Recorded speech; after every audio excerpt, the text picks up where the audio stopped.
Hi friends, welcome back to my channel. இன்னைக்கு நம்ம வீடியோல இடியாப்பம் வச்சு 5 டிஃபரண்ட் டேஸ்ட்ல எப்படி இடியாப்பம் செய்யறதுன்னு பார்க்கலாம்.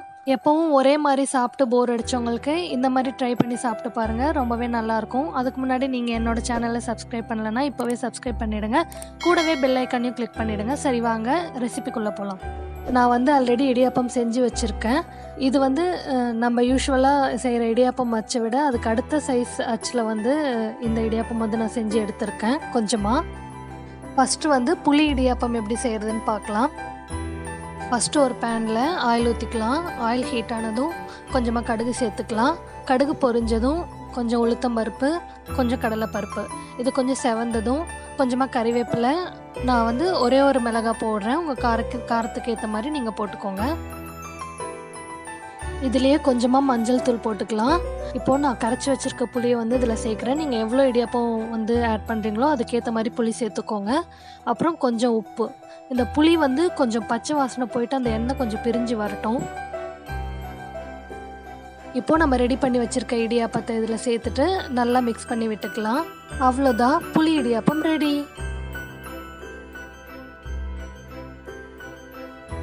நெக்ஸ்ட் வந்து தயிர் இடியாப்பம் பார்க்கலாம். அதுக்கு வந்து தாளிக்கிற கரண்டியில் கொஞ்சமாக ஆயில் சேர்த்துருக்கேன். எண்ணெய் சூடானதும் கடுகு, ஒரு மிளகாய் போட்டிருக்கேன் நான், கொஞ்சமாக கறிவேப்பிலை, இதை மட்டும் சேர்த்துட்டு தயிரில் தாளிச்சிடலாம். தயிரில் கொஞ்சமாக உப்பு சேர்த்துக்கோங்க. இதில் நம்ம ரெடி பண்ணி வச்சுருக்க இடியாப்பம் போட்டுட்டு நல்லா மிக்ஸ் பண்ணிக்கலாம்.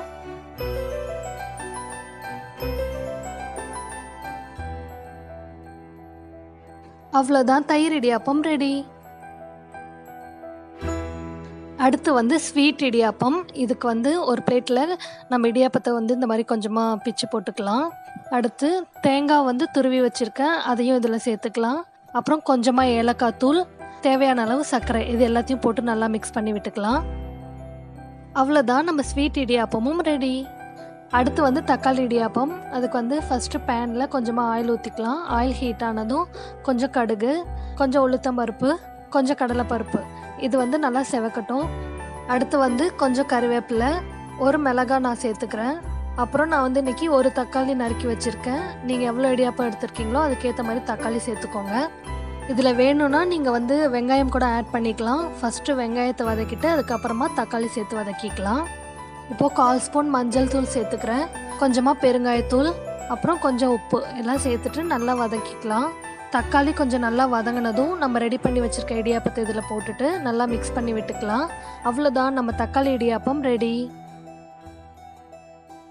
நெக்ஸ்ட் வந்து தேங்காய் பால் இடியாப்பம். இது நம்ம யூஸ்வலாக பண்ணுறது தான். தேங்காய் பால் எடுத்து அது கூட கொஞ்சம் ஏலக்காய், சர்க்கரைலாம் சேர்த்து மிக்ஸ் பண்ணி வச்சுருக்கேன். இது வந்து என் பொண்ணோட ஃபேவரட், ஸோ அவளுக்காக தான் இது. அவ்வளோதான், ரொம்ப சீக்கிரமாக டிஃப்ரெண்ட் டேஸ்ட்டில் எப்படி இடியாப்பம் செய்கிறதுன்னு பார்த்தாச்சு. ஸோ கண்டிப்பாக உங்களுக்கு இந்த வீடியோ பிடிச்சிருக்குன்னு நினைக்கிறேன். வீடியோ பிடிச்சிருந்தா லைக் பண்ணுங்கள், ஷேர் பண்ணுங்கள், கமெண்ட் பண்ணுங்கள். சப்ஸ்கிரைப் பண்ணலைன்னா சப்ஸ்கிரைப் பண்ணிவிடுங்க. கூடவே பெல் ஐக்கானையும் கிளிக் பண்ணிவிடுங்க. Then thank you. Bye from Deekshis mom.